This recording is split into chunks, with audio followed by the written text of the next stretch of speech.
Chief justice भी उसी हुकूमती और अस्करी एजेंडे के ऊपर काम कर रहे हैं। जिस तरह बख्तरबंद गाड़ी हाई कोर्ट के अंदर आई और ये वो हुकूमत है कि जिसको कान से पकड़ के हुकूमत और पार्लियामेंट के अंदर लेकर आए हैं। यहाँ पर ईस्ट इंडिया कंपनी के एजेंट्स पाकिस्तान पे हुकूमत कर रहे हैं ताकि वो पाकिस्तान के अदारों को तबाह कर सकें। अस्सलाम वालेकुम नाज़रीन कराम, आप ये वीडियो देखिए फिर इस पर बात करते हैं। तो वकला को कहती है कि आप एहतजाज ना करें।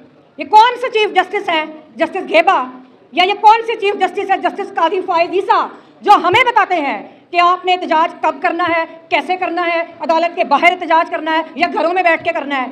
आप भूल गए हैं कि ये जो आपकी अदालतों की रौनकें हैं वो मेरे भाइयों और मेरी बहनों की कुर्बानियों से हैं। अगर आज वो वकला तहरीक हमने ना चलाई होती तो वो पाकिस्तान की तारीख का जो एक डिक्टेटर था जनरल मुशर्रफ, तो आज शायद वर्दियों वाले अदालतों में बैठे होते। मुझे बहुत अफसोस है कि जिस तरह पाकिस्तान की तारीख में पहली मर्तबा कि जब इस बार में से और इस बार से इज्जत पाने वाला वफाकी वजीर कानून आजम नज़ीर तारड़, जब वो हुकूमत का हिस्सा हैं, जब उनके करीबी तरीन साथी हर जगह पे जो प्रोसिक्यूटर हैं और मेरे गयूर और निहत्ते भाइयों के ऊपर 780 लग रही है। मुझे बहुत अफसोस है कि जब इस नाम निहात जमहूरी हुकूमत ने मिलिट्री कोर्ट्स बनवाई, मुझे बहुत अफसोस है कि बाहर के गद्दारों को आप इनके रिकॉर्ड चेक करें कि कौन वकला तहरीक में हमारा खून बेच के जज बना। और अभी कल का वाकया, पहले हाफिजाबाद की हमने लड़ाई लड़ी। हाफिजाबाद के वकला जब उनका कंप्रोमाइज हो गया, लेकिन chief justice Lahore high court के हुक्म पर मेरे भाइयों की जमानतें कभी विहाड़ी चली जाती थी, कभी अटक चली जाती थी। ये कौन सा रूल ऑफ लॉ है? फिर उसके बाद अभी कल या परसों जो शेखुपुरा के वकला को जिस तरह अदालत के अंदर से गिरफ्तार किया, जिस तरह बख्तरबंद गाड़ी हाई कोर्ट के अंदर आई, मुझे बहुत अफसोस है कि हमारा चीफ जस्टिस भी उसी हुकूमती और अस्करी एजेंडे के ऊपर काम कर रहे हैं। ये वो हुकूमत है कि पाकिस्तान की तारीख में पहले हुकूमतों को निकाला जाता था, और ये वो हुकूमत है कि जिसको कान से पकड़ के हुकूमत और पार्लियामेंट के अंदर लेकर आए हैं ताकि वो पाकिस्तान के अदारों को तबाह कर सकें। यहाँ पर ईस्ट इंडिया कंपनी के एजेंट्स पाकिस्तान पे हुकूमत कर रहे हैं। यह हमारी धरती है, यह पाकिस्तान के अवाम, पाकिस्तान के वकला, पाकिस्तान के शहरियों और पाकिस्तान के सहाफ़ियों का मुल्क है। हम अपने मुल्क को बचाने के लिए गैर मुल्की एजेंटों, जो यहाँ पर एजेंसियाँ, पाकिस्तान की अस्करी इस्टेब्लिशमेंट और पाकिस्तान की अशरफिया जिस तरह हमारा इस्तेसाल कर रही है, उसकी एक मिसाल अभी आपने देखा कि जिस तरह इन्होंने किसानों को पामाल किया, उनके हकूक़ को पामाल किया। हमारा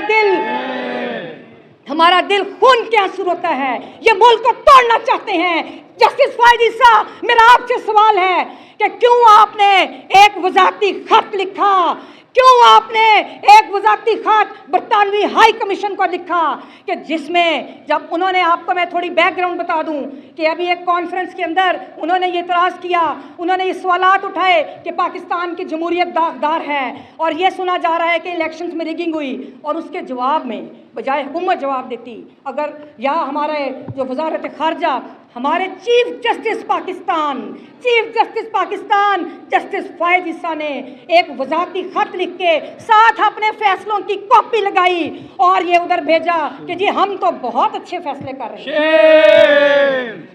आज ये मुकाम आ गया है कि हम लोगों को ये वजाहतें देनी पड़ रही हैं, हमारे चीफ जस्टिस को, हमारी आला अदलिया को अपने फैसलों की वजाहतें बैरूनी कुव्वतों को देनी पड़ रही हैं। मुझे बहुत अफसोस हुआ इस चीज़ का।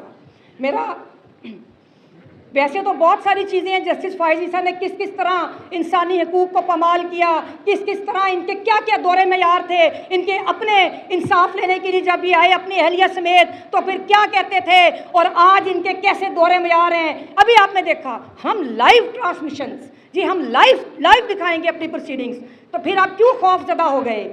क्यों खौफजदा हो गए जब एक साबिक वज़ीर आज़म को आपने लाइव नहीं दिखाया? जब साबिक वज़ीर आज़म पेश हुआ तो उसको आपने लाइव प्रोसीडिंग्स बंद कर दी।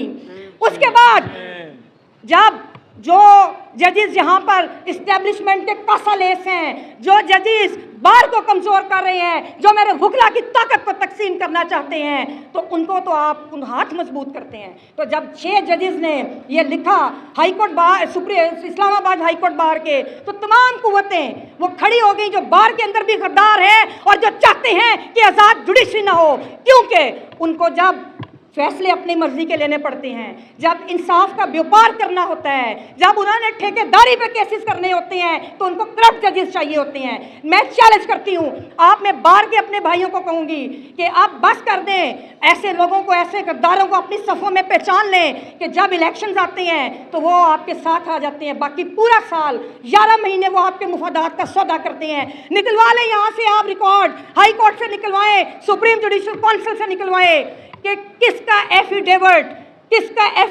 जब जस्टिस मुज़ाहिर नकवी के ऊपर केस हुआ सुप्रीम जुडिशल काउंसिल में, तो हमारे किस भाई ने उधर एफिडेविट दिया था उनके हक में, ये आप चेक कर लें। मैं अपनी बार के ऊपर छोड़ती हूँ।